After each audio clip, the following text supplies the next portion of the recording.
Depreciation.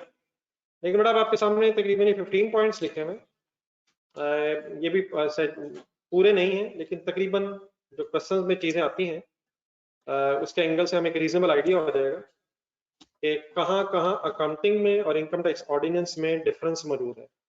अच्छा, ये 100% differences नहीं है, कहीं सिमिलरिटीज भी हैं, डिफरेंसेस भी हैं। तो इस टेबल का मकसद ये है कि थोड़ा सा हमें जरा आइडिया हो जाए कि कहाँ कहाँ अकाउंटिंग और टैक्स ट्रीटमेंट में डिफरेंसेस और सिमिलरिटीज मौजूद है। ठीक है सर, तो आ जाए जरा पॉइंट 1 से शुरू करें। हेडिंग ऊपर बल्कि देखना, पहले तो सीरियल नंबर है फिर पर्टिकुलर्स है। थर्ड कॉलम की हेडिंग है एज पर अकाउंटिंग स्टैंडर्ड्स, मतलब अकाउंटिंग स्टैंडर्ड्स के मुताबिक इसका शॉर्ट सा ट्रीटमेंट क्या। और देन लास्ट कॉलम में क्या लिखा हुआ, as per income tax ordinance. Ready है सर? हमने पॉइंट वाइज ये डिस्कस करना है कि किस चीज का अकाउंटिंग में और टैक्स में क्या ट्रीटमेंट है, और साथ साथ ये सोचते रहेंगे कि सिमिलैरिटी है या डिफरेंस है। अच्छा, एक चीज जरा ज़हन में वैसे लाएं जरा, अगर फॉर एग्जांपल किसी जगह अकाउंटिंग और टैक्स ट्रीटमेंट सेम हो तो अकाउंटिंग प्रॉफिट में ऐड करेंगे या लेस करेंगे? अगर फर्ज करें अकाउंटिंग स्टैंडर्ड्स और इनकम टैक्स ऑर्डिनेंस बिल्कुल सिमिलर हो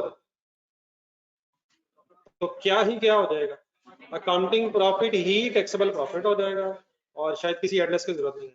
प्रॉब्लम कब आएगी? जब डिफरेंसेस हैं अकाउंटिंग और टैक्स में। ठीक हो गया? तो number 1, IS2 means inventories. According to IS2, inventory is measured at lower of cost and NRV, और टैक्स में बेटा यही लोअर ऑफ कॉस्ट NRV का कॉन्सेप्ट मौजूद है। मैं फिर आपसे गुजारिश करूंगा, अगर तो इनकम टैक्स ऑर्डिनेंस सही जहन में आ जाए तो यकीनन बहस हो सकती है, लेकिन अगर जहन में नहीं आ रहा तो तकरीबन सही लिखा हुआ। ये सिमिलर है या डिसिमिलर है? इसका मतलब हमें इन्वेंट्रीज के एंगल से कोई एडजस्ट करने की जरूरत नहीं पड़ेगी। नंबर 2, IS 16 और IS 38 यहाँ लिखा हुआ है। IS 38 अभी हमने नहीं पढ़ा हुआ, लेकिन जिस जितना मैं बताऊंगा वो इस वक्त सुन लीजिएगा। पहले IS 16 के सामने आ जाए। IS 16 में depreciation according to IS 16 charge होगी, intangible assets, non current assets, property plant equipment. Cost model भी अकाउंटिंग में हो सकता है और रिवैल्यूएशन मॉडल भी हो सकता है।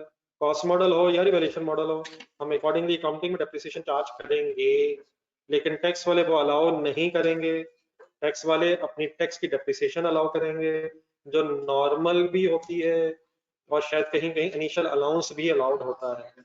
There is no concept of any initial allowance in accounting, लेकिन टैक्स में इनिशियल अलाउंस भी है, नॉर्मल डेप्रिसिएशन रेट्स भी हैं। तो यहाँ तो बहुत रेयर ही चांस है कि अकाउंटिंग और टैक्स डेप्रिसिएशन में सिमिलरिटी आ जाए। देयरफॉर हम क्या करेंगे, अकाउंटिंग डेप्रिसिएशन को ऐड करके टैक्स डेप्रिसिएशन लेस करेंगे। ठीक हो गया? देन इसी तरह इंटेंजिबल एसेट्स हैं, उनकी भी डेप्रिसिएशन होती है लेकिन उसके लिए वर्ड अमॉर्टाइजेशन है। तो बाकी ठीक है, चलो जब पढ़ेंगे तब देख लेंगे। लेकिन अमॉर्टाइजेशन अकाउंटिंग की टैक्स वहां पे एक और भी साइंस रखी हुई है टैक्स वालों ने अमॉर्टाइजेशन के हवाले से, वहां है वैसे कि शायद अगर 25 साल से ज्यादा है तो 25 साल रिस्ट्रिक्ट करते हैं। ऐसी कोई साइंस अकाउंटिंग में ऐसी कोई साइंस नहीं। यहाँ भी लाइफ है, जिस तरह डेप्रिसिएशन चार्ज होती है उसी तरह अमॉर्टाइजेशन है।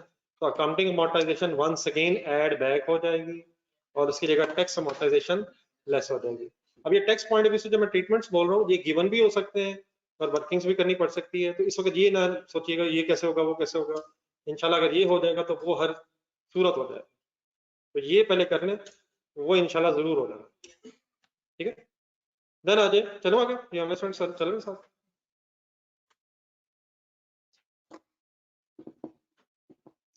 डिस्पोजल की मैंने थोड़ी देर पहले बात की थी आपसे, तो पॉइंट नंबर 3 जरा गौर से पढ़ें। अकाउंटिंग गेन या लॉस ऑन डिस्पोजल कैसे आता है? Sale proceeds minus carrying amount mean WDV, accounting WDV। अब कैरिंग अमाउंट कैसे आती है? अगर कॉस्ट मॉडल है तो cost minus accumulated depreciation, accumulated impairment loss का भी हम चला देते हैं कभी कभी। और रिवैल्यूएशन मॉडल अगर है तो revaluation revalued amount minus accumulated depreciation भी है, इंपेयरमेंट लॉसेस भी आ सकते हैं। तो हमारी कैरिंग अमाउंट तो इस तरह कैलकुलेट होती है। फिर अगर वो सेल प्रोसीड से कंपेयर हो और सेल प्रोसीड ज्यादा हो तो गेन आ जाएगा, और अगर सेल प्रोसीड कम हो तो लॉस आ जाएगा। गेन आएगा तो हमारी अदर इनकम में ऐड हुआ होगा और अगर लॉस होगा तो ऑपरेटिंग एक्सपेंसेस में सम वेयर अदर एक्सपेंसेस में से प्लस होके प्रॉफिट में से लेस होगा। लेकिन टैक्स पॉइंट भी से आ रहा है, टैक्स गेन लॉस कैसे कैलकुलेट होगा? सेल प्रोसीड्स में से टैक्स बेस माइनस होती है। अब टैक्स बेस वर्ड पेज के नीचे जगह थोड़ी सी है, आधा सफा खाली है, आधे से कम ही है वैसे। एक टैक्स बेस जितना अभी फिलहाल हमें जरूरत है वो लिखूंगा। टैक्स बेस कैसे करते हैं? टैक्स बेस कैसे आती है? अगर कॉस्ट में से आप एक्यूमुलेटेड टैक्स डेप्रिसिएशन माइनस करें तो टैक्स बेस में डब्ल्यूडीवी है, लेकिन WDV according to the income tax ordinance, WDV according to the income tax ordinance.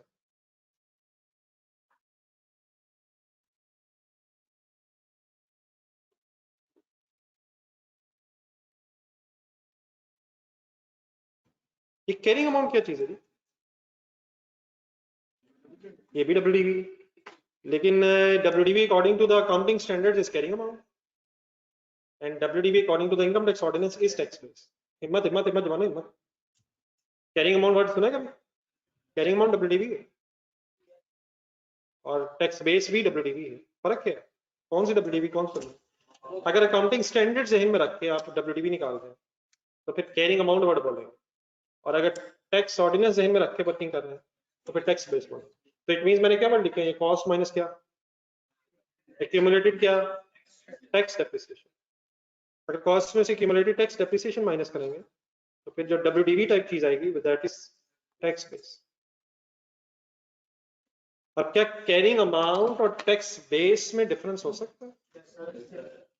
ये गेम सीरियसली ऑन है, कंसंट्रेट करें, मुश्किल नहीं है बहुत कुछ, इंशाल्लाह एंजॉय करेंगे आप अकाउंटिंग, लेकिन साथ साथ अगर चलेगा।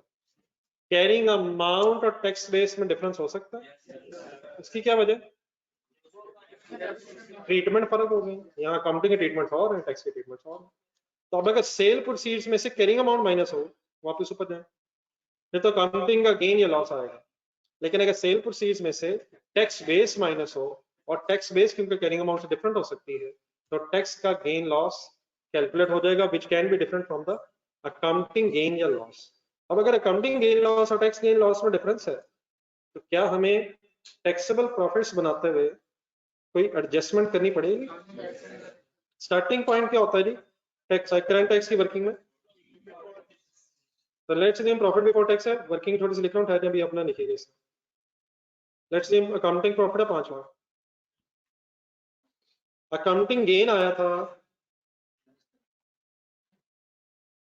सपोज 1 लाख, टैक्स गेन जब कैलकुलेट हुआ तो सपोज फिगर बनी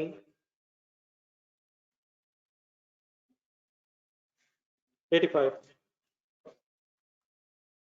बाकी कोई डिफरेंस नहीं। लेट्स अज्यूम सिर्फ इसको अगर सोचा जाए तो करंट टैक्स की वर्किंग करते हुए आप किसको प्लस किसको माइनस करेंगे?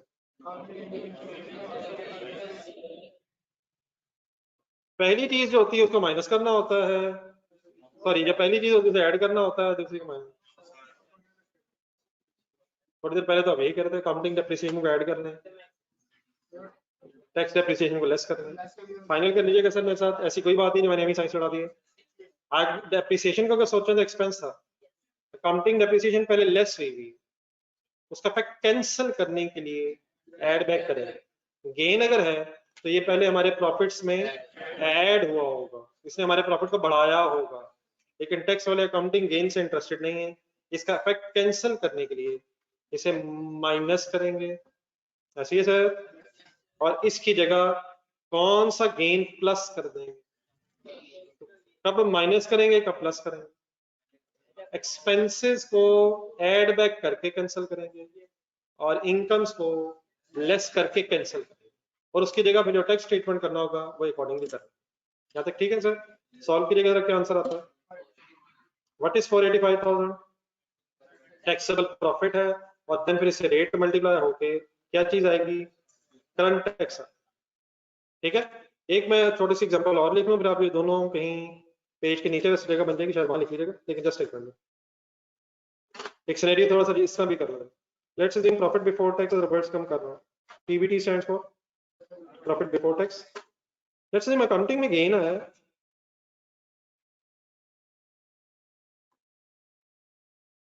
10,000, लेकिन टैक्स में लॉस है, ये कैसे हो सकता है?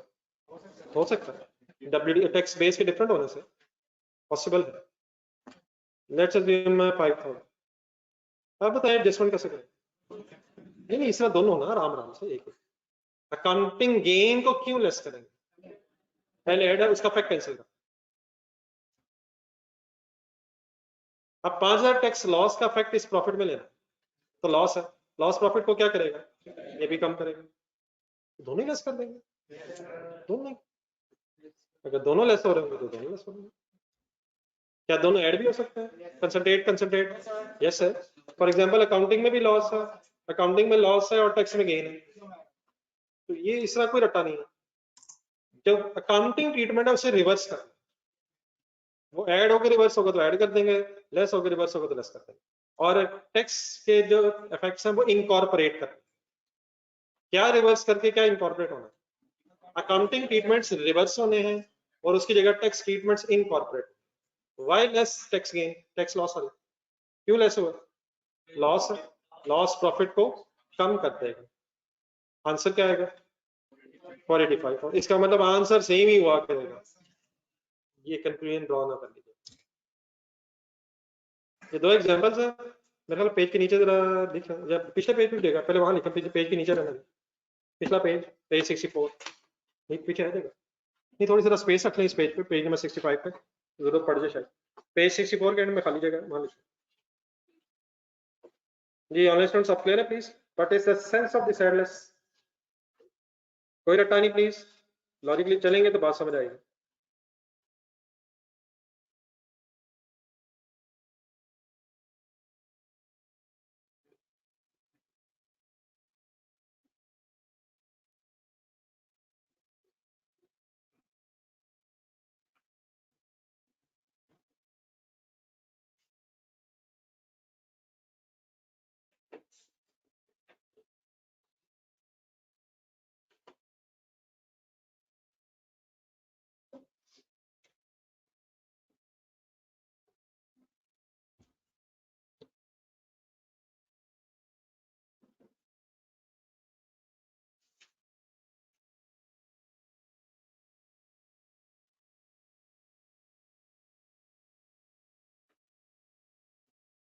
जी हसन साहब ये आपके सामने जो हो रहा है यही होना, तो आप परेशान ऐसे हो रहे हैं?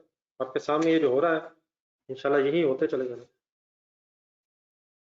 अच्छा हो सकता है आप में से जो हजरात आउट स्टेशन के हैं वो अब अफ्तारियों और सहरियों से तंग आ जाएं और घर चले जाएं, तो मुझे हरगिज़ एतराज नहीं है, लेकिन आप जहां भी होंगे मेरी आवाज आपका पीछा करेगी, तो काइंडली अपना टाइम निकाल के जरूर साथ साथ रहिएगा। मैं आपको रोक नहीं सकता, ना मैं आपको रोकना चाहता हूँ, क्योंकि माँ जी के हाथ के सहरी किया हुआ है अरसा हो गया। तो ठीक है जहां भी रहें, ठीक है कोई इशू नहीं, लेकिन पढ़ाई के लिए जरूर टाइम निकालें। और यकीनन वापसी भी हो सकता है आपकी अपनी मर्जी से ही हो, तो जब जब क्लास होगी काइंडली उस दिन आप उस टाइम पे इंशाल्लाह मेरे साथ होंगे। इंशाल्लाह मेरी आवाज जरूर आएगी अगर रब ने तौफीक दी मुझे, आपने रोकनी नहीं है।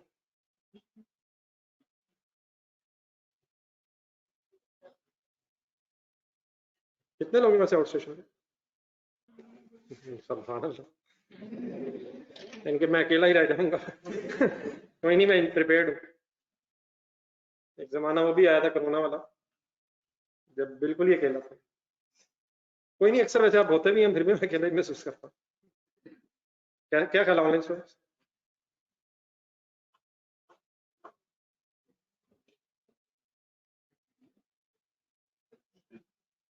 जी सर, नंबर 3 पॉइंट तक हुआ सर।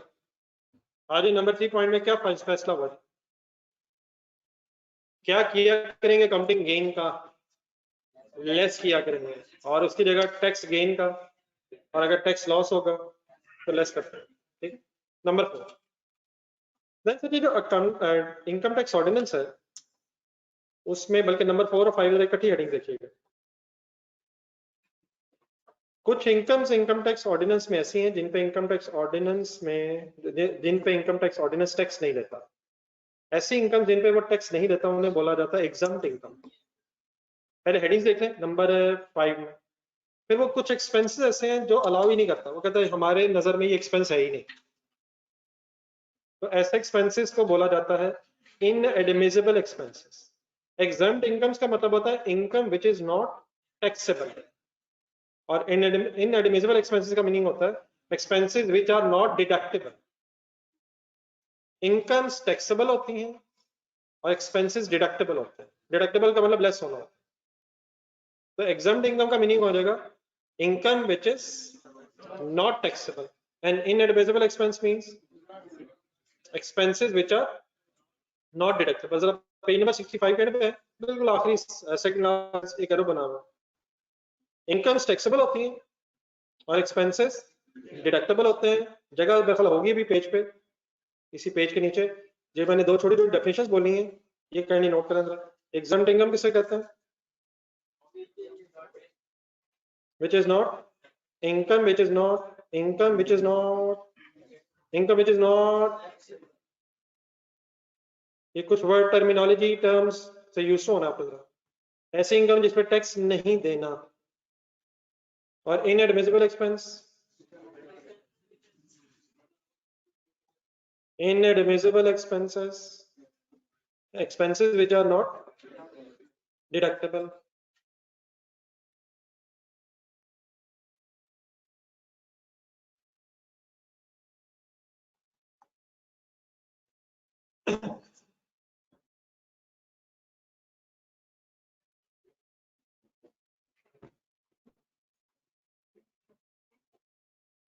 तो आप ऊपर वापस है पॉइंट 4 एंड 5। 4 में क्या हेडिंग लिखी हुई है लेफ्ट साइड? Exempt income. 5 में क्या लिखी हुई है? Inadmissible expenses. समझने के लिए छोटी सी एग्जांपल फिलहाल ध्यान में रख लें, छोटी सी आसान सी, होपफुली याद आ जाए शायद आपको। पॉइंट नंबर 4 के साथ पढ़ें। एग्जम्प्ट इनकम की एग्जांपल कोई लिखी हुई है, पाकिस्तान में agricultural income is exempt from income tax, पता है सर? नीचे है नंबर 5 में इनएडमिसिबल एक्सपेंसेस के एक एग्जांपल के तौर पे याद रखना है, अगर लॉ की वायलेशन पे फाइन्स या पेनल्टीज पे हुई हो तो वो एक्सपेंस फिर इनएडमिसिबल होता है। यहाँ तक ठीक है? अब दोबारा 4 फाइनल करें जरा, उसके रो में चलें 4 के सामने। देखिए अकाउंटिंग में ये रेलिवेंट ही नहीं है कि एक इनकम एग्जाम फॉर्म टैक्स है या टैक्सेबल है, ये बहस ही नहीं है। अगर आप स्टेटमेंट ऑफ प्रॉफिट लॉस बना रहे हैं तो कोई भी इनकम हुई है तो हम उसे अक्रूवल बेसिस पे रिकॉर्ड करेंगे, चाहे वो टैक्स में एग्जाम्प्ट है या नहीं, ये बात की करंट टैक्स की बेसिस।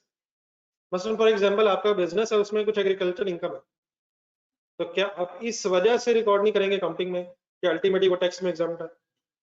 आप उसे रिकॉर्ड करेंगे just like any other income on accrual basis. लेकिन अगला कॉलम पढ़ें लास्ट, टैक्स में क्या है इसका मसला?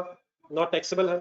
अब अपने ज़हन में जरा अकाउंटिंग प्रॉफिट्स लाएं जरा, क्या हमारे अकाउंटिंग प्रॉफिट में ये एग्जम्प्ट इनकम बनी होगी? लेकिन अब इस पर टैक्स नहीं देना, तो क्या कोई एडजस्टमेंट करनी होगी? इसे लेस कर देंगे, और लेस करके क्या ऐड करेंगे? कुछ भी नहीं, बस लेस करके कर देंगे और फिर जो फिगर आएगी हमारे पास वो टैक्सेबल प्रॉफिट आ जाएगा। तो एग्जम्प्ट इनकम्स का क्या ट्रीटमेंट है जी? करंट टैक्स की वर्किंग करते हुए माइनस कर देंगे, प्रॉफिट में पहले ऐड हुई होंगी, हम इसको माइनस करके अपने टैक्सेबल प्रॉफिट्स की वर्किंग फाइनल करते हैं। इनएडमिसिबल एक्सपेंसेस पे आ रहे हैं। अगर कोई एक्सपेंस इनएडमिसिबल है तो इवन देन हम accountants just like any other expense accrual basis पे उसकी एंट्री करेंगे। मसलन अगर हमने फाइन पे की है लॉ की वायलेशन पे, तो हम अक्रूवल बेसिस पे उसकी क्या एंट्री करेंगे? फाइन एक्सपेंस डेबिट, कैश चला गया है तो कैश क्रेडिट, नहीं भी गया तो पेबल क्रेडिट। लेकिन टैक्स पॉइंट ऑफ व्यू से नॉट डिडक्टेबल है, इनएडमिसिबल है। तो देयरफॉर करंट टैक्स की वर्किंग करते हुए क्या हमें इन फाइन्स का कुछ करना होगा? हमने इन्हें पहले क्या किया होगा? लेस किया होगा। लेकिन ये इनएडमिसिबल एक्सपेंस है, टैक्स अलाउ अगर नहीं करेंगे तो हम इन्हें ऐड बैक करके कैंसिल करते हैं। यहाँ तक बात समझ आ रही है सर? तो मुसलसल आपने करंट टैक्स की वर्किंग मेरे साथ करनी है आज।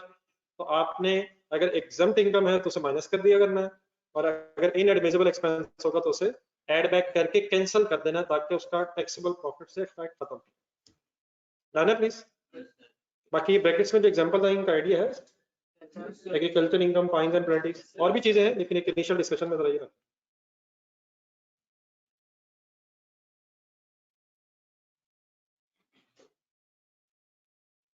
जी आने से साधन है सारे में।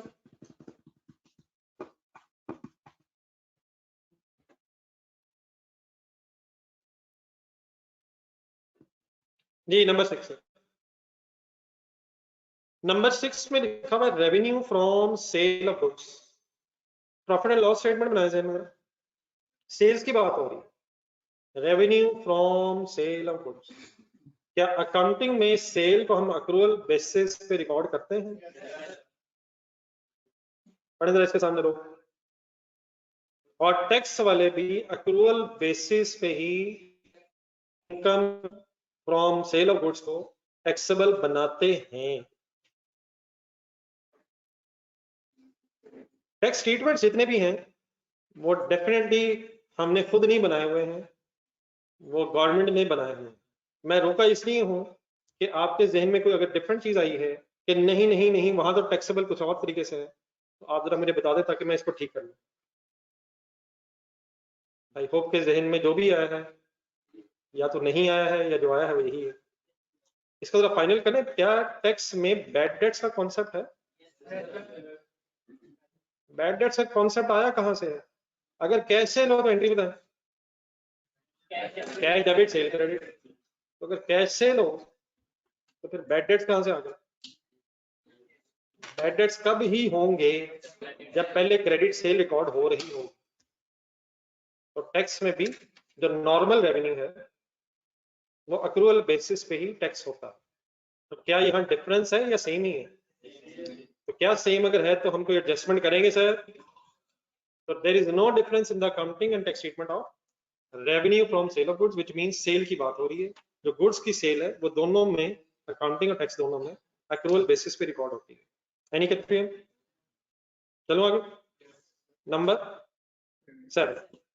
नंबर 7 में हेडिंग लिखी हुई रूटीन बिजनेस एक्सपेंसेस, और रूटीन बिजनेस एक्सपेंसेस के 7 के साथ एक स्टार लगा हुआ, मतलब पेज के नीचे, पॉइंट नंबर 15 के नीचे एक एरो के साथ एक स्टार लगा हुआ। मतलब रूटीन बिजनेस एक्सपेंसेस से मुराद यहाँ क्या है? चंद एग्जांपल्स लिखी हुई हैं। ये जो रूटीन के खर्चे होते हैं, सैलरीज हैं, यूटिलिटी बिल्स हैं, रिपेयर मेंटेनेंस है, ट्रेवलिंग है, एंटरटेनमेंट है, ये जो आम रूटीन में खर्चे होते हैं इनको यहाँ रूटीन बिजनेस एक्सपेंसेस बनाया गया है, बताया गया है ना। ऊपर जाए। अकाउंटिंग में आप इन एक्सपेंसेस को एक्रूवल बेसिस पे रिकॉर्ड करते हैं या कैश बेसिस पे? अकाउंटिंग सारी एक्रूवल बेसिस पे। अच्छा ये एक्रूवल बेसिस क्या चीज है? मैं बोली जा रहा हूँ, पता नहीं। एक्सपेंस इंकर हो जाए तो डेबिट कर लें, पे नहीं हुआ तो पेबल हो गया। इनकम अर्न हो जाए तो रिकॉर्ड कर लें, रिसीव नहीं हुई तो रिसीवेबल हो गया। अकाउंटिंग सारी एक्रूवल बेसिस पे। लेकिन टैक्स में कहीं कहीं, अभी मैं आगे जाकर बताता हूँ, अक्रूवल की जगह डिफरेंट ट्रीटमेंट्स भी हैं। लेकिन रूटीन बिजनेस एक्सपेंसेस फाइनल करें नंबर 7। अकाउंटिंग में भी और टैक्स में, दोनों में अक्रूवल बेसिस पे ही इनका ट्रीटमेंट होता है। अकाउंटिंग में भी एक्रूवल बेसिस पे एक्सपेंस बनाए जाते हैं और टैक्स में भी एक्रूवल बेसिस पे डिडक्टेबल है। डिडक्टेबल मींस क्या होता है जी? लेस। लेस करना कब अलाउड है? अक्रूवल बेसिस पे ही अलाउड। जी यहाँ मैं 1 मिनट रुक रहा हूँ, पॉइंट नंबर 7 तक, ऊपर से लेके पॉइंट नंबर 7 तक अगर आप रिवाइज करें।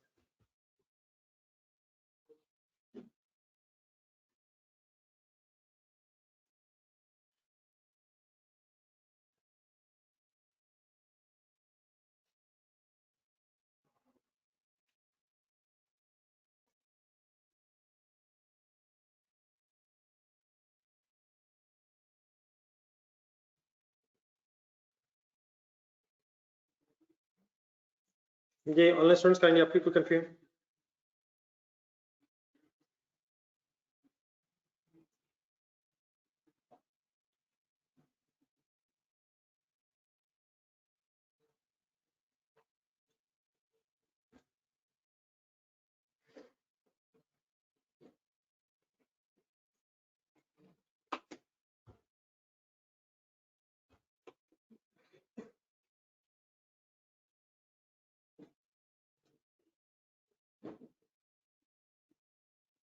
जी चलें जी आगे। देन सर इसके बाद पॉइंट नंबर 8 और 9 को मैं अभी छोड़ के इसलिए आगे जा रहा हूं कि पहले जरा मुश्किल कर रहा हूं। नंबर 10 पे आता है बोरिंग कॉस्ट। IAS 23 देने वाला है। बोरिंग कॉस्ट का ट्रीटमेंट क्या है? नहीं, ये गलत है, वो तो आगे लिखा। Borrowing cost is recognized as an expense unless it relates to a qualifying asset. Tax में कैपिटलाइजेशन ऑफ बोरिंग कॉस्ट का कोई भी सवाल नहीं। There is no concept of capitalization of borrowing cost in income tax ordinance. कहाँ नहीं है, कहाँ है? अकाउंटिंग में तो है, कैपिटलाइजेशन हो जाती है, अगर क्वालिफाइंग एसेट हो कैपिटलाइजेशन हो जाती है, लेकिन इनकम टैक्स ऑर्डिनेंस कोई कैपिटलाइजेशन को नहीं मानता है। इंटरेस्ट एक्सपेंस जब इंकर होगा प्रॉफिट एंड लॉस में जाएगा। मेरी पूरी बात का मतलब ये है, और यहाँ लिखा हुआ फिर मैं बताता हूँ क्या है। अगर तो कोई लोन लिया हमने और क्वालिफाइंग एसेट नहीं है तो हम भी एक्सपेंस आउट करेंगे और वो भी एक्सपेंस ही अलाउ करेंगे। No difference. डिफरेंस सब तब होगा जब किसी क्वालिफाइंग एसेट के अगेंस्ट हमने लोन लिया तो हमने फिर वो इंटरेस्ट कैपिटलाइज मींस एसेट की कॉस्ट में ऐड किया होगा, लेकिन टैक्स वाले उस केस में भी हमें एक्सपेंस ही अलाउ करेंगे। तो प्रॉब्लम सिर्फ कब है? जब हमने कैपिटलाइजेशन की हुई है, वो इवन देन एक्सपेंस रिकॉर्ड करें। अगर हमने भी एक्सपेंस बनाया क्योंकि क्वालिफाइंग एसेट नहीं है, उन्होंने भी एक्सपेंस बनाया, तो फिर कोई फर्क नहीं पड़ेगा। तो अब ये ज़हन में रखकर आगे बढ़ेगा। हम करते हैं capitalize if it relates to qualifying asset. ये पूरी मतलब बात ज़हन में होनी चाहिए। हम हमेशा कैपिटलाइज नहीं करते, अगर क्वालिफाइंग एसेट है तब कैपिटलाइज करते हैं। लेकिन even in that case income tax ordinance वाले क्या करते हैं, पढ़े जरा ब्रैकेट में, तो सॉरी आगे, allowed as an expense when incurred, not allowed to be capitalized। वो किसी भी केस में क्वालिफाइंग एसेट है या नहीं है। इन अदर वर्ड्स, आपने क्वालिफाइंग एसेट वर्ड ही नहीं पढ़ा होगा income tax ordinance. It is purely an accounting concept. अब क्या फर्क पड़ता है इससे कुछ? अगर फिर during the year borrowing cost हमने कैपिटलाइज की हुई है और हम करंट टैक्स की वर्किंग करना चाह रहे हैं, तो इससे कोई इफेक्ट होगा? इसको थोड़ा डिटेल में समझने के लिए पेज नंबर 67 पे आए, फिर वापस दोबारा जाता हूं।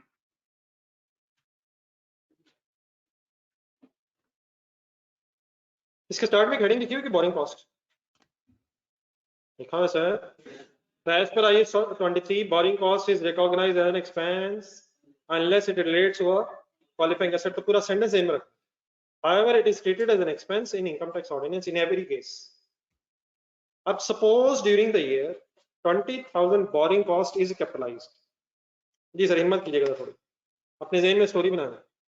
लेट्स से 20,000 की बोरिंग कॉस्ट है जो प्रॉफिट एंड लॉस में एक्सपेंस डेबिट होने की बजाय एसेट डेबिट हुआ। सपोज इस साल का counting profit 12 lakh, profit before tax suppose 12 lakh. इस 12 लाख को अकाउंटेंट बन के गौर से घूर के देखें। इस 12 लाख के अकाउंटिंग प्रॉफिट में से 20,000 का इंटरेस्ट जो कैपिटलाइज हुआ है ऑलरेडी लेस हो चुका है। क्या डेबिट होने की बजाय क्या डेबिट हो गया हुआ है? एक्सपेंस डेबिट होने की बजाय एसेट डेबिट हुआ हुआ है। इन अदर वर्ड्स, इस 20,000 का हमारे प्रॉफिट एंड लॉस पे कोई इफेक्ट इस साल नहीं हुआ होगा। अच्छा, बाकी सारी चीजें अपनी जगह है, काइंडली उसको मिक्स ना कीजिएगा। डेफिनेटली अकाउंटिंग डेप्रिसिएशन और टैक्स डेप्रिसिएशन पे फर्क पड़ जाएगा, वो छोड़ दें। प्योरली सिर्फ बोरिंग कॉस्ट की वजह से क्या इफेक्ट होगा वो पहले देख लें, क्योंकि अगर अकाउंटिंग डेप्रिसिएशन और टैक्स में डिफरेंस होगा तो उसका वही होगा जो हमें पता है। अकाउंटिंग ऐड हो जाएगी, टैक्स लेस हो जाएगी। तो काइंडली उस तरफ नहीं जाए, सिर्फ बोरिंग कॉस्ट तक रिस्ट्रिक्ट करें। ये 20,000 जो हमने एसेट में ऐड किया हुआ है ये प्रॉफिट एंड लॉस में नहीं आया होगा, लेकिन टैक्स वाले इस 20,000 को इसी साल जिस साल ये इंकर हुआ है प्रॉफिट एंड लॉस में ही एक्सपेंस रिकॉर्ड करने में अगर इंटरेस्टेड हैं तो बताएं क्या हमें कोई एडजस्टमेंट करनी होगी? पहले हमने प्रॉफिट में क्या किया हुआ है? कुछ भी नहीं किया हुआ है। इस 20,000 का कुछ नहीं किया है, हमने तो कैपिटलाइज कर लिया। लेकिन क्या टैक्स वाले कुछ करना चाहते हैं? तो क्या करना चाहते हैं, एक्सपेंस अलाउ करना चाहते हैं, डिडक्टेबल है ये, तो हम क्या करेंगे करंट टैक्स की वर्किंग में, 20,000 को माइनस करके अपने टैक्सेबल प्रॉफिट कैलकुलेट करेंगे। ऐड कुछ नहीं करेंगे यार, कुछ ना कुछ तो करेंगे यार, कुछ ना कुछ हमेशा ऐड करेंगे, देर पर कुछ ना कुछ लेस करेंगे। ये कोई साइंस नहीं है, हम लॉजिकली चलेंगे। हमने पहले कुछ भी नहीं किया हुआ है, हमने तो कैपिटलाइज कर लिए, लेकिन टैक्स वाले क्या बनाना चाहते हैं, तो हमें एक्सपेंस पे लेस करके टैक्सेबल प्रॉफिट्स की वर्किंग करनी है। यहाँ तक बात समझ आ गई है सर? तो what is the treatment of borrowing cost अगर हमने कैपिटलाइज किया हो, हम माइनस कर लेंगे करंट टैक्स की वर्किंग। यहाँ तक ओके सर? ये नहीं कंफ्यूजन आगे आगे नहीं जाएगा, यहाँ तक रहेगा। जाने सर आपको ये लेस करने की वजह समझ आ गई? अच्छा वैसे क्या अकाउंटिंग और टैक्स ट्रीटमेंट में फर्क है अगर बोरिंग कॉस्ट कैपिटलाइज हो रही है? क्या फर्क है? हम ऐसे डेबिट कर रहे हैं, वो क्या डेबिट करना चाह रहे हैं, तो एक्सपेंस डेबिट करना चाह रहे हैं। तो क्या जब कोई डिफरेंस होता है अकाउंटिंग और टैक्स ट्रीटमेंट में, तो फिर करंट टैक्स की वर्किंग करते हुए अकाउंटिंग प्रॉफिट में कोई एडजस्टमेंट करनी पड़ती है? ये कब नहीं थी? जब अकाउंटिंग और टैक्स ट्रीटमेंट सेम, फिर तो ना ऐड करना पड़ेगा। देन मैं यही जरा चाहूंगा कि थोड़ा सा हम गेम को जरा आगे बढ़ा सकें। स्टेटमेंट ऑफ फाइनेंशियल पोजीशन यही बनाया है, स्टेटमेंट ऑफ फाइनेंशियल पोजीशन यही बनाया, यही बोरिंग कॉस्ट की बहस अभी जारी है। लेट्स से इनका बिल्डिंग बन रही थी,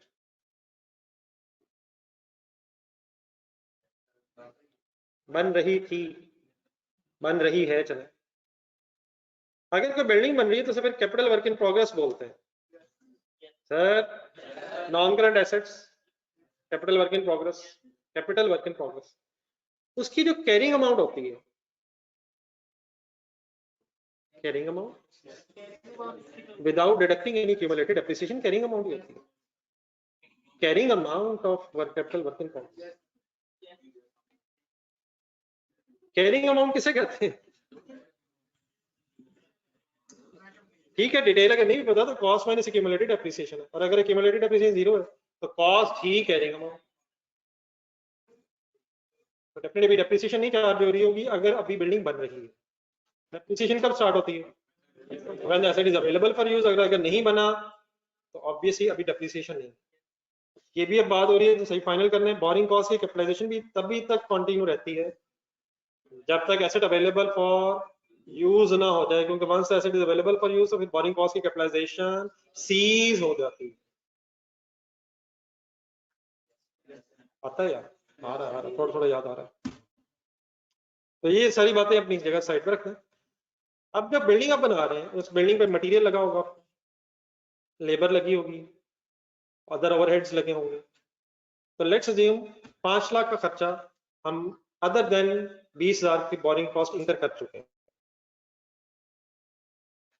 तो ये 5 लाख जो मैं बोल रहा हूं, it is expenditure on capital work in progress.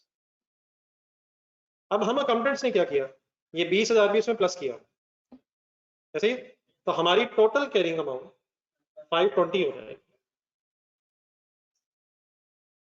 ये सारी बात करते हुए मैंने आपके सामने विजुलाइज किया है एक ऐसी स्टेटमेंट ऑफ फाइनेंशियल पोजीशन को जो अकाउंटिंग स्टैंडर्ड्स के मुताबिक बन रही होगी। लेकिन आप जरा एक ऐसी statement of financial position visualize करने की कोशिश करें जहां इनकम टैक्स ऑर्डिनेंस अप्लाई हो रहा हो। तो इनकम टैक्स ऑर्डिनेंस बनाने वालों को, लॉ बनाने वालों को 5 लाख के एक्सपेंडिचर्स पे एतराज नहीं है, उन्हें बिल्डिंग पे एतराज नहीं है, उन्हें सिर्फ किस पे एतराज है, बोरिंग कॉस्ट की कैपिटलाइजेशन पे एतराज है। तो 5 लाख तक जो एक्सपेंडिचर है वो वहां भी कैपिटलाइज हो रहा होगा। क्या टैक्स में एसेट होते हैं, इसलिए तो डेप्रिसिएशन अलाउड है यार, लेकिन वो बोरिंग कॉस्ट की कैपिटलाइजेशन नहीं मानते।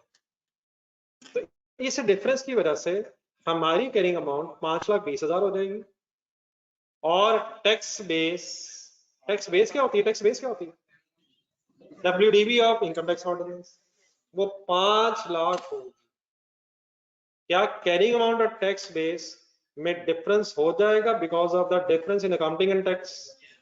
और अगर अकाउंटिंग और टैक्स ट्रीटमेंट सेम हो तो कैरिंग अमाउंट और टैक्स बेस भी बराबर होगी, और अकाउंटिंग प्रॉफिट ही टैक्सेबल प्रॉफिट। ये क्या बोली जा रहा है? ये कैरिंग अमाउंट और टैक्स बेस जब वर्ड बोलता हूं तो आपके जहन में प्रॉफिट एंड लॉस का कौन सा हिस्सा आता है? कोई हिस्सा नहीं आता। प्रॉफिट एंड लॉस के कोई हिस्से की बहस नहीं है। जब carrying amount of tax base word बोलता हूँ तो आपके जहन में स्टेटमेंट ऑफ फाइनेंशियल पोजीशन आती है, और फिलहाल जो मेरी बहस है वो नॉन करंट एसेट्स वगैरह पे। जब मैं accounting profits taxable profits word बोलता हूँ देन डेफिनेटली आपके जहन में क्या आना चाहिए? मैं प्रॉफिट एंड लॉस की बात कर। तो क्या अगर अकाउंटिंग और टैक्स ट्रीटमेंट सेम हो तो अकाउंटिंग प्रॉफिट ही टैक्सेबल प्रॉफिट होगा और carrying amount is equal to tax base होगी। लेकिन अगर कहाँ कहाँ डिफरेंसेस हो अकाउंटिंग और टैक्स में, तो फिर क्या भी डिफरेंट हो जाएगा और क्या क्या भी डिफरेंट हो जाएगा।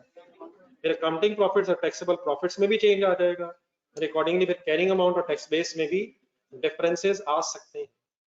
कुछ मेरी बात समझ आई है? मैंने जो फिगर्स आपके सामने बोली वो आपके पास नीचे लिखी हुई है, एक और हेडिंग लिखी हुई है कैलकुलेशन ऑफ कैरिंग अमाउंट और tax base in case of borrowing cost applies. IFRS stand means इस तरफ हम अकाउंटिंग की बात कर रहे हैं और राइट साइड पे किसकी बात कर रहे हैं? इनकम टैक्स ऑर्डिनेंस की। बिल्डिंग की कैरिंग अमाउंट बनाते हुए ये जो अज्यूम 5 लाख लिखा हुआ है ये एक्सपेंडिचर्स है, ये एज इट इज उधर भी लिखा हुआ है। टैक्स वालों को एसेट पे एतराज नहीं है, खर्चों पे एतराज नहीं है, उनका एतराज हमारा किस जगह पे है, किसकी कैपिटलाइजेशन पे एतराज है। हमें एज पर IAS 23 accounting point of view से कैपिटलाइजेशन करनी है, तो 5,20,000 हमारी कैरिंग अमाउंट है और उधर कैपिटलाइजेशन अलाउड ना होने की वजह से 5 लाख की 5 lakh as it is tax base आ जाएगी। 5 लाख डेप्रिसिएशन कहाँ से बेबी वर्ड आ गया? जब आएगी बात वो कर लेंगे, अभी मैंने पहले रोका था नहीं, मतलब मैंने पहले रोका। तो जब आप ये हजम कर लेंगे डेप्रिसिएशन की बात, अभी मैंने आपसे पूछी क्या डेप्रिसिएशन कोई जादू होगा? बिल्कुल नहीं होगा। यहां तक अगर हो जाएगा तो इंशाल्लाह वो आप बताएंगे। इन्हीं खौफनाक सवालों की वजह से मैंने आपको पहले रोका था, क्योंकि जब भी कभी मैं इस तरह की बात पहले जिंदगी में कर रहा होता हूँ, ये तो रहने दें, उसका क्या होगा ये कर लें, इंशाल्लाह उसका वही होगा जो आपको पता।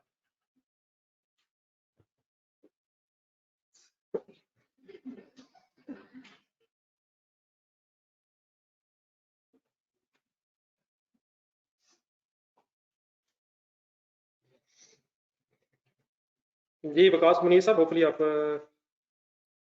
बात अब समझ गए हैं। जी ऑनलाइन स्टूडेंट्स क्लियर है यहाँ पे? एक भाई को एक भाई की तरफ से एक सवाल एक आया था, तो वो मैं फटाफट उसका जवाब देना चाहता हूँ, तो मैं पूछूंगा, वैसे भी कंट्रोल नहीं होगा।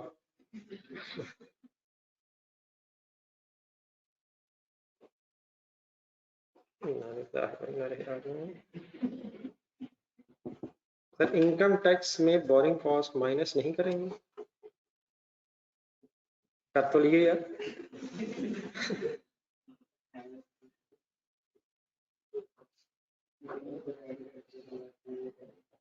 जी डेफिनेटली बेटा, हम एसेट डेबिट कर रहे हैं, वो एक्सपेंस डेबिट कर रहे हैं, तो हमारा एसेट डेबिट जब होगा तो एसेट की कॉस्ट बढ़ जाएगी है हमारे मुताबिक। उन्होंने क्योंकि एक्सपेंस डेबिट किया है तो डेफिनेटली फिर वो एसेट की कॉस्ट में ऐड नहीं होगा। ठीक है, चलिए जो भाई ने बात की है वो जरा मेरे से ही गौर से सुना था।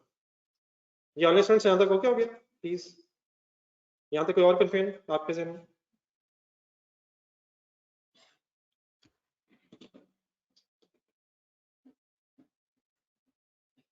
देन सर ये भी दोबारा फाइनल, दोबारा जब तक वर्ड है ना कैपिटल वर्क इन प्रोग्रेस, तो डेप्रिसिएशन का सवाल ही नहीं है। Depreciation begins when the asset is available for use. अब बेस्ड ऑन दीस फिगर्स थोड़ा जरा और हिम्मत कीजिएगा। 5,20,000 हमारी इस वक्त कैरिंग अमाउंट है और 5 लाख टैक्स बेस है। डेफिनेटली फ्यूचर में हम अकाउंटेंट्स अगर और खर्चे होने वो भी प्लस होंगे इसमें ऑब्वियसली, लेकिन बेस्ड ऑन दीस फिगर्स हम फ्यूचर में डेफिनेटली 5,20,000 को डेप्रिशिएट करेंगे। क्या ख्याल है? लेकिन टैक्स वाले डेफिनेटली डेप्रिसिएशन हमें अलाउ करेंगे 5 लाख को, वो 20,000 को तो पहले ही अलाउ कर चुके हैं। तो क्या फ्यूचर में फिर अकाउंटिंग और टैक्स ट्रीटमेंट, अकाउंटिंग डेप्रिसिएशन और टैक्स डेप्रिसिएशन में डिफरेंस आ जाएगा? और फिर उसका वही होगा जो हमें पता है, हम अकाउंटिंग डेप्रिसिएशन ऐड कर देंगे और टैक्स डेप्रिसिएशन लेस कर देंगे। डेफिनेटली अब टैक्स वाले ये तो नहीं करेंगे 20,000 इस साल भी अलाउ कर दिए और अगले साल डेप्रिसिएशन के नाम से अलाउ कर देंगे। उन्होंने इसे इसी साल एक्सपेंस बना लिया है, हमने ये 20,000 फिलहाल कैपिटलाइज कर लिए। अब ये 20,000 भी तभी एक्सपेंस बनेगा जब हम बाकी इसकी कॉस्ट को फ्यूचर में डेप्रिशिएट करें। ठीक है, और क्योंकि हमारा कंपनी और टैक्स ट्रीटमेंट में डिफरेंस हुआ हुआ है, देयरफॉर बेटा डेप्रिसिएशन में भी डिफरेंस आ जाएगा। क्लियर है?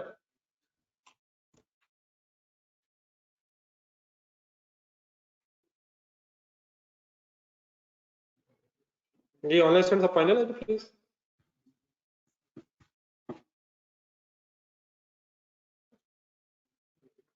जी उमर फारूक साहब, उमर हसन सॉरी, उमर हसन शायद, आप क्लियर है प्लीज?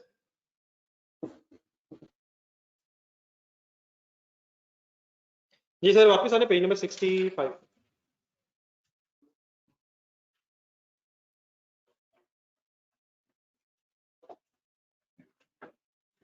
तो अगर बोरिंग कॉस्ट हमने कैपिटलाइज की हो तो करंट टैक्स के एंगल से काइंड क्या होगा? फाइनल फाइनल फाइनल फाइनल नहीं, हमने कैपिटलाइज किया होगा, करंट टैक्स की वर्किंग में हम लेस करते हैं। नंबर 11 ट्रीटमेंट ऑफ डिविडेंड, लेकिन इसको भी पढ़ने से पहले पेज नंबर 67 पे दोबारा चले जाएं।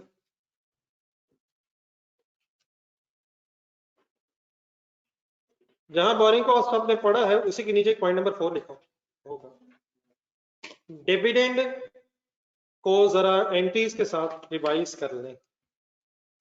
दो बॉक्सेस बने हुए डिविडेंड के नीचे, लेफ्ट बॉक्स में आ जाए। पहले जो कंपनी डिविडेंड डिक्लेयर कर रही है उसकी जरा एंट्रीज रिवाइज कर लें। अगर डिविडेंड डिक्लेयर हो तो क्या डबल एंट्री होती है?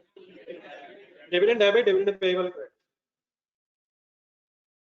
डिविडेंड डेबिट अगर हो और पेएबल क्रेडिट हो तो इसका फाइनेंशियल स्टेटमेंट्स पे क्या अकाउंटिंग में इफेक्ट होता है? डिविडेंड डेबिट होके statement of changes in equity में रिटेन्ड अर्निंग से कॉलम में से लेस हो जाता है, इसीलिए ब्रैकेट में RE लिखा हुआ। पेएबल का जो इफेक्ट है ये करंट लायबिलिटीज में इसलिए आता है क्योंकि ये डिविडेंड नेक्स्ट 12 मंथ्स के अंदर अंदर पे हो जाता है। In other words statement of profit और लॉस पे डिविडेंड डिक्लेरेशन का कोई इफेक्ट नहीं होता है। इक्विटी में और लायबिलिटीज में इसका सेकंड इफेक्ट आता है। अगर डिविडेंड डिक्लेयर होके पे हो जाए तो देन डबल एंट्री होती है। बोले बोले सदी बोले। Dividend payable debit cash credit. Dividend payable debit का मतलब है लायबिलिटी कम हो रही है, कैश क्रेडिट का मतलब है कि एसेट कैश वाला एसेट कम हो रहा है करंट एसेट्स में। वंस अगेन लायबिलिटी कम होना और एसेट कम होना will not affect the profit and loss statement. In other words dividend declare हो या पे हो, it will not affect the accounting profit and loss for the year. Dividend declaration and payment has nothing to do with the accounting profit. ये accounting profit मैंने किसे बोला? Profit before tax. Accounting profit before tax. ना profit before tax में कुछ add होना है ना लेस होना है, तो डिविडेंड डिक्लेयर हो या पे हो इसका अकाउंटिंग प्रॉफिट्स पे कोई इफेक्ट नहीं है। सिमिलरली इनकम टैक्स ऑर्डिनेंस में भी डिविडेंड को एज एन एक्सपेंस अलाउ नहीं किया जाता। ये मैंने एक सेक्शन 21 की पहली लाइन बोली है, अगर किसी के जहन में आ गया तो जरूरत नहीं है। इनकम टैक्स ऑर्डिनेंस में भी डिविडेंड को एक्सपेंस कंसिडर नहीं किया जाता।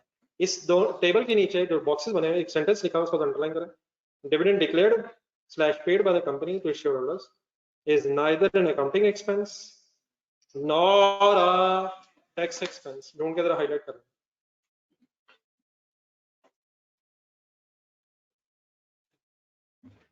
अब आप अपने जहन में जरा अकाउंटिंग प्रॉफिट में ड्यूरिंग द ईयर अगर डिविडेंड डिक्लेयर हुआ है या पे हुआ है तो बताएं हमने अपने अकाउंटिंग प्रॉफिट में ऐड किया होगा, लेस किया होगा, मल्टीप्लाई किया होगा, डिवाइड किया होगा, क्या किया होगा? हमारे प्रॉफिट में इसका कोई इफेक्ट नहीं आ रहा, सबको पता है, और ना ही टैक्स पॉइंट ऑफ व्यू से इसका कोई इफेक्ट आना चाहिए। बताएं ऐड करें या लेस करें, कुछ भी करने की जरूरत नहीं। क्लियर है सर? कोई नई बात मैंने की हो सवाई टैक्स ट्रीटमेंट, ये हुआ ना सवाल? अगर प्रेफरेंस डिफरेंट हो वकास साहब इंशाल्लाह मैंने कल संडे का दिन ना मिस नहीं करना, मैंने कल पढ़ ही लेना। वकास ऐसे ना करिए यार, पहले ये कर ले इंशाल्लाह वो जरूर हो जाएगा। दोबारा पेज नंबर 67 पे आइएगा, राइट साइड पे एक बॉक्स और बना, और अगर प्रेफरेंस शेयर्स ही रिडीमेबल हो मैंने इंशाल्लाह वो भी कल पढ़ ही लेना। आप जरा शेयर होल्डर एक सेकंड बन जाइए आप।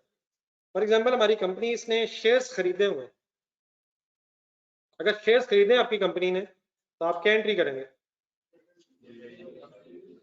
शेयर्स की एंट्री क्या करेंगे यार?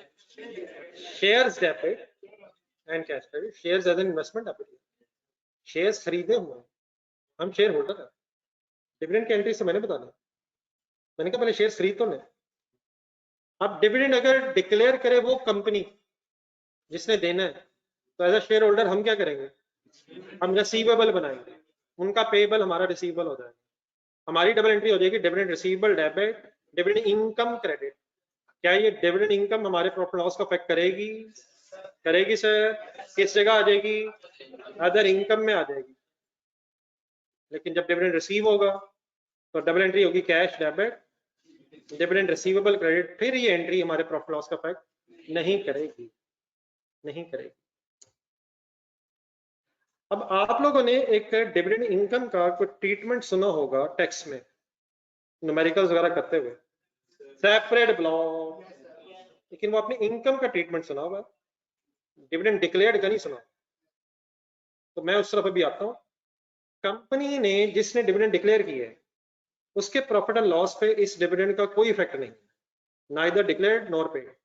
हाँ, शेयर होल्डर को अगर डिविडेंड मिले तो हमारा ये लॉ कहता है कि ये जो डिविडेंड इनकम है एक अलहदा हेड ऑफ इनकम के तौर पे इसका रेट ही अलहदा से टैक्स देना है।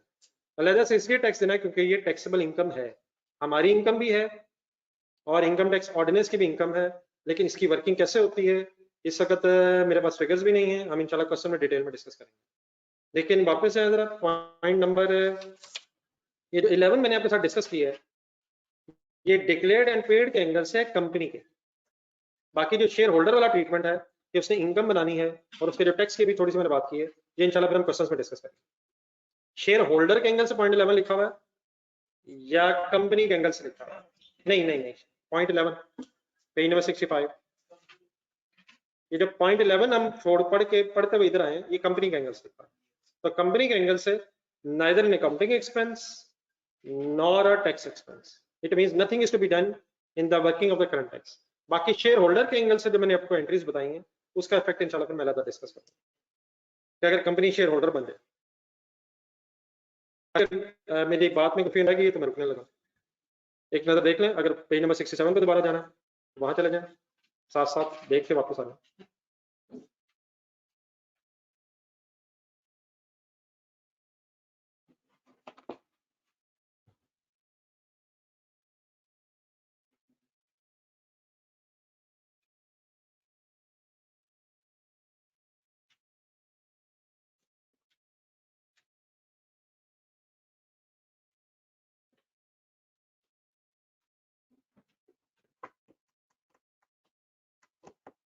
जी ऑनलाइन स्टूडेंट्स फाइनली नहीं होते?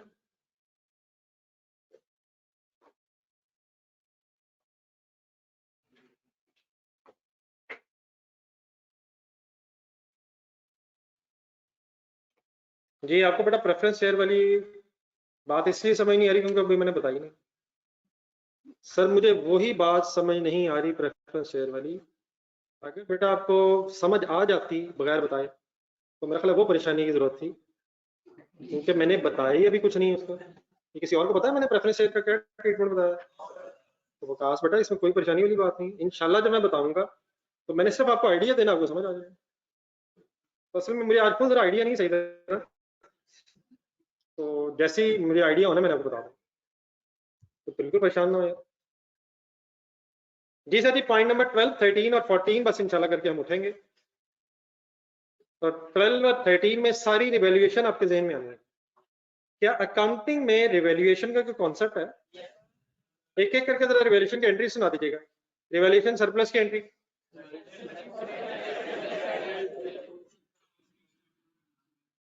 फर्स्ट टाइम अगर ये रिवैल्यूएशन होगी और सरप्लस है तो ऐसे debit surplus credit, but this entry has nothing to do with the profit and loss for the year. Profit before tax पे कोई इफेक्ट नहीं है। लॉस की एंट्री बता दें, एसेट क्रेडिट लॉस डेबिट। अगर फर्स्ट टाइम लॉस आया तो प्रॉफिट लॉस में जरूर जाएगा। हाँ अगर बाद में आया, पहले सरप्लस पड़ा तो फिर जितना सरप्लस पड़ा पहले एडजस्ट होगा, लेकिन हो सकता है लास्ट प्रॉफिट लॉस में आ जाए। फिर एक सरप्लस रिटेन्ड अर्निंग्स में भी ट्रांसफर होता है। सरप्लस डेबिट रिटेन्ड अर्निंग्स का क्रेडिट का कोई ताल्लुक प्रॉफिट लॉस से नहीं।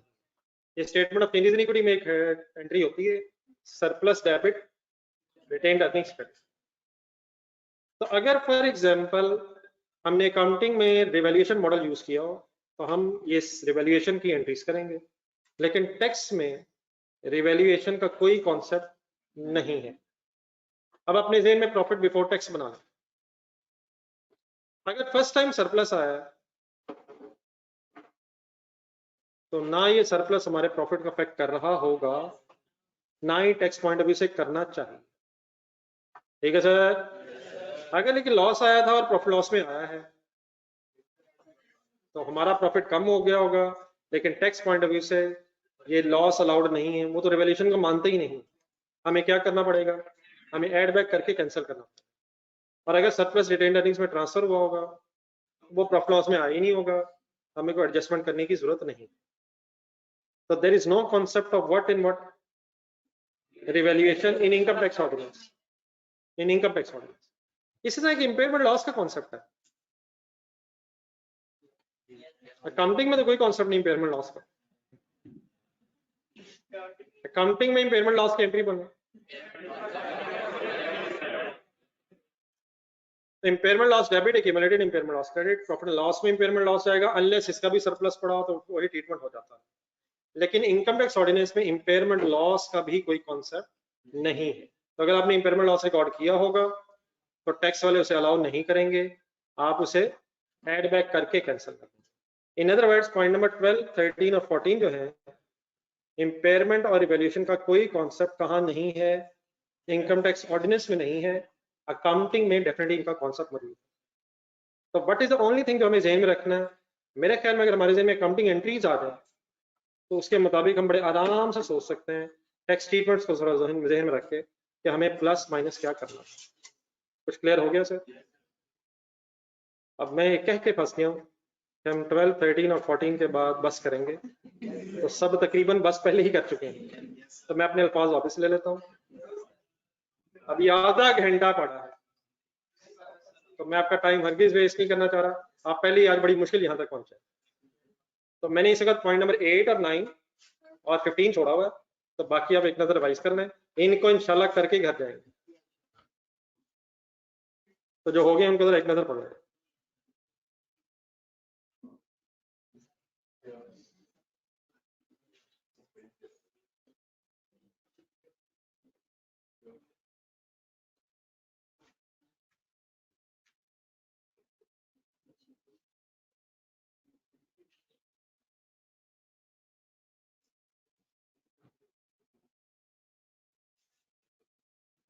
किसी जगह कंफ्यूजन कोई आती है में?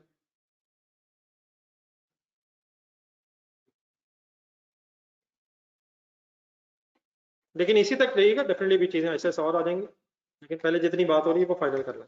जब भी कभी मैं आपके सामने डिविडेंड वर्ड बोलूँ तो आपके जहन में ऑर्डिनरी आएगा या प्रेफरेंस आएगा? ऑर्डिनरी। प्रेफरेंस बोलना पड़ेगा, फिर मैं प्रेफरेंस बोलूँ तो रिडीमेबल आएगा, रिडीमेबल। ये बात दोबारा करनी पड़ेगी, अभी उससे याद नहीं जिससे होनी चाहिए।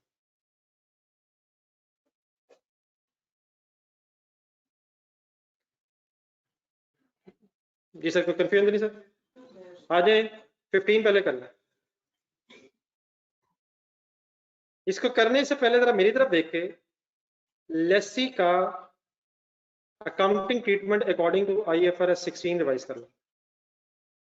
लेसी लेसी लेसी सबसे पहली एंट्री लेसी करता है right of use asset debit lease liability credit. एक एसेट रिकॉर्ड होता है, एक लायबिलिटी रिकॉर्ड होती है, फिर एसेट डेप्रिशिएट होता है यूजफुल लाइफ पे या शॉर्टर पे डिपेंडिंग अपॉन द सर्कमस्टेंसेस। फिर जो लीज लायबिलिटी उसका एक टेबल बनता है, प्रिंसिपल और इंटरेस्ट सेपरेट होता है। Profit and loss of Lesi के एंगल से दो चीजें आती हैं प्रॉफिट एंड लॉस में, depreciation of the right of use asset and interest expense on lease liability. सोच दो, एक डेप्रिसिएशन आएगी और एक लीज रेंटल का इंटरेस्ट प्रॉफिट लॉस में एज एन एक्सपेंस आएगा। टैक्स में एसेट माना ही उसका जाता है जिसके नाम हो। हम अकाउंटिंग में एसेट उसके नाम से उसका समझते हैं जो इस्तेमाल करके बेनिफिट्स ले रहा हूं, सब्सटेंस और फॉर्म, लेसी के नाम नहीं है लेकिन वो बेनिफिट्स ले रहा है, इसलिए हमने एसेट उसका समझा जो बेनिफिट ले रहा है। लेकिन टैक्स वाले लीगल ओनरशिप को मान, तो टैक्स पॉइंट ऑफ व्यू से कोई राइट यूज एसेट नहीं, कोई लीज लायबिलिटी नहीं। टैक्स वाले लेसी को सिर्फ ये कहेंगे कि आपने एक एसेट किराए पे लिया हुआ, आप उसका रेंट दे रहे हैं। टैक्स वाले ये एसेट किसका समझेंगे? लेसर का। वो डेप्रिसिएशन किसको अलाउ करेंगे? लेसर को, जिसके नाम है। तो there is no concept of depreciation in income tax ordinance to lessee. Lessee, फिलहाल हम लेसी की बात करें। लेसर को है, वो भी हमारी बहस में नहीं। लेसी को कोई डेप्रिसिएशन टैक्स वाले अलाउ नहीं करते।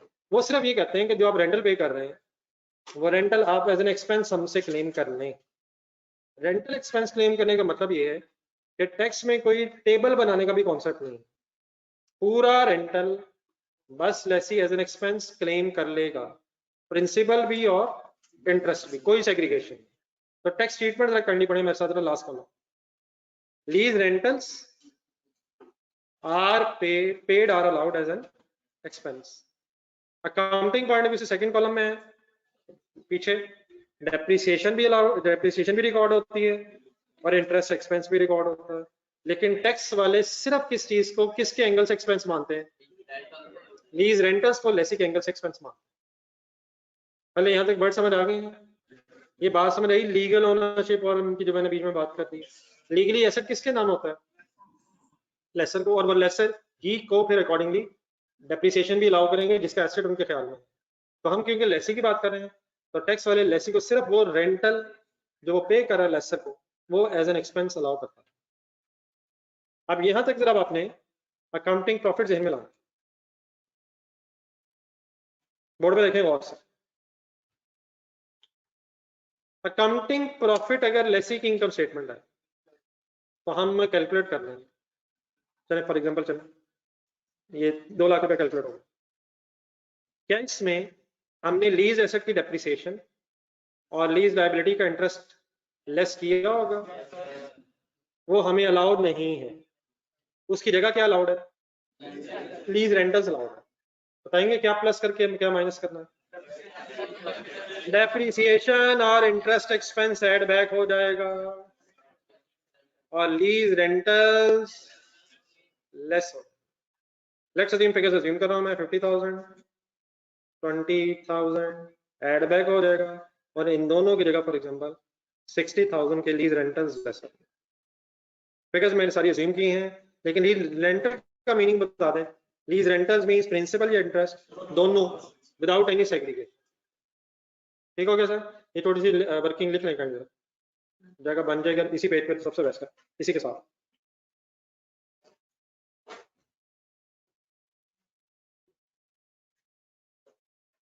जब भी कभी टैक्स ट्रीटमेंट हम पढ़ेंगे तो डेफिनेटली उसमें कोई क्यों वाली बात नहीं होती कि टैक्स ट्रीटमेंट ये क्यों है। टैक्स वाले असल में कोशिश करते हैं कि जरा ट्रीटमेंट्स कंपैरेटिवली सिंपल रखें ताकि हर बंदा कुछ इंडिविजुअली भी समझने की पोजीशन में आ जाए। ये ना हो कि पहले उसे सीए करना पड़े और फिर उसके बाद वो टैक्स कैलकुलेट करने की पोजीशन में आए।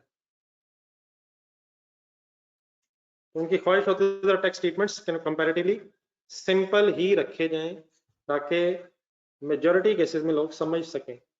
लेकिन इवन देन अगर कोई ना समझ सके तो फिर आप जैसे नौजवानों की जरूरत पड़ती है और आप फिर उन्हें बता देंगे क्यों ऐड किया मैंने और क्या लेस किया। जो अलाउड नहीं है वो ऐड हो गया, जो अलाउड है वो लेस। क्या हम डेप्रिसिएशन और इंटरेस्ट को एक्सपेंस बना चुके होंगे, लेकिन ये हमें अलाउड नहीं होगा। इसकी जगह जो हमें अलाउड है वो हम लेस कर लेंगे। यहां तक मेरी इस वर्किंग में, ये आखिरी वर्किंग में कोई मसला? जी ऑनलाइन स्टूडेंट्स